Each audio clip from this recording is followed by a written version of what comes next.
Bonjour à vous, bienvenue sur Nutrition TV.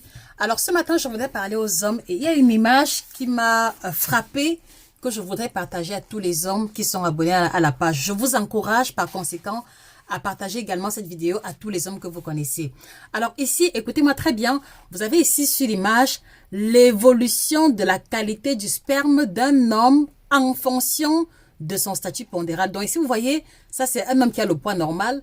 Ça, c'est un homme qui a entre 5 et 7 kilos en plus. Ça, c'est un homme qui a déjà plus de 10 à 15, 20 kilos en plus.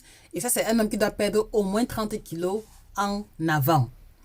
Et vous voyez ici que la courbe montre clairement que plus un homme aura le poids idéal, plus la qualité de son sperme sera maximale. Donc, c'est un homme qui n'aura pas de problème pour fonder une famille. C'est un homme qui va facilement enceinter, comme on dit habituellement. Mais maintenant, qu'est-ce qui se passe? C'est que au-delà de 5 à 7 kilos en plus, d'accord, vous voyez très bien que la qualité du sperme de l'homme diminue et finit par être complètement nulle. Ce qui veut dire que les hommes qui sont obèses, les hommes qui ont plus de 10 à 15 kilos en excès, d'accord, mettent à mal grandement la qualité de leur sperme et ceci est susceptible de les rendre impuissants, on va dire, mais impuissants dans le sens où ils auront beau verser 5, 10, 15, 20 litres de sperme, mais aucune femme ne pourra tomber enceinte dans ces conditions-là.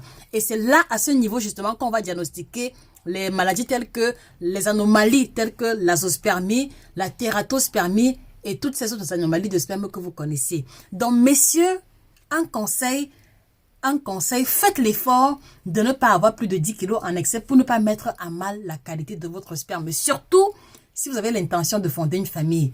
Donc, par conséquent, d'accord, si vous ressentez que vous avez le ventre qui pousse déjà, ceci est déjà un indicateur très puissant parce que au-delà du fait que tu vas être fatigué, au-delà du fait que tu ne pourras plus faire 2-3 coups, il y a aussi la qualité de ton sperme qui sera mise à mal. Et cette information, je la tiens du livre dont je vous ai parlé, Performance sexuelle au top, messieurs d'alimentation, qu'il vous faut à la page 126. Donc, n'hésitez pas à vous le procurer pour en savoir plus sur les aliments à consommer, sur les plantes à consommer contre l'éjaculation précoce, le zizi qui ne se lève pas, d'accord, la mauvaise qualité de sperme et toutes ces pathologies qui englobent la libido masculine. Donc, s'il vous plaît, partagez cette vidéo à un ami, à un collègue, dans un groupe WhatsApp ou alors Telegram famille où il y a des hommes pour qu'ils puissent prendre conscience que leur surpoids n'est pas à leur avantage. Et on se retrouve bientôt pour une autre vidéo aussi intéressante. N'oubliez pas de vous abonner.